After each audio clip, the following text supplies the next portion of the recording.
দেশকে অর্থনৈতিকভাবে শক্তিশালী করতে হলে সমাজের অন্তিম পর্যায় পর্যন্ত পৌঁছতে হবে। আজ আগরতলার রবীন্দ্র শতবার্ষিকী ভবনে ত্রিপুরা গ্রামীণ ব্যাংকের সুবর্ণ জয়ন্তী উপলক্ষে আয়োজিত অনুষ্ঠানের সূচনা করে কথা বলেন অর্থমন্ত্রী প্রণজিৎ সিংহ রায়। তিনি রাজ্যের আর্থিক ক্ষমতায়ন ও কর্মসংস্থান সৃষ্টির ক্ষেত্রে গ্রামীণ ব্যাংকের গুরুত্বপূর্ণ ভূমিকার কথা উল্লেখ করেন। অনুষ্ঠানে ত্রিপুরা গ্রামীণ ব্যাংকের 5 দশকের গৌরবময় ইতিহাস নিয়ে তৈরি তথ্যচিত্র প্রদর্শিত হয়। বক্তব্য রাখেন ত্রিপুরা গ্রামীণ ব্যাংকের চেয়ারম্যান সত্যেন্দ্র সিং, আরবিআই ত্রিপুরা শাখার GM Surinder neither, Punjab national ব্যাংকের জিএম কৌশিক চট্টোপাধ্যায়, নাবার্ডের ডিজিএম দিগন্ত দাস, আইজিপি কৃষ্ণেন্দু চক্রবর্তী প্রমুখ। এবং ইউএসবিএস 12টি আছে, যা রাজ্যের সমস্ত ব্যাংকের থেকে সবচেয়ে বেশি সংখ্যার এই গ্রামীণ ব্যাংক আছে। আমাদের টার্গেট সিডি রেশিও কত? 80%।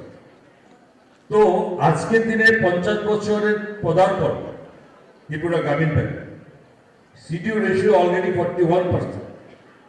আফটার 22 ইয়ার্স তখন সেটা হবে 72 ইয়ার্स। तो अब मनोहर चेयरमैन साहब तो ऐसे ही करते रहेंगे तो जो 80% टारगेट है हमारा स्टेट गवर्नमेंट का इन द ईयर ऑफ 2047, तो आपको लगता है ग्रामीण में पहुंच जाएगी।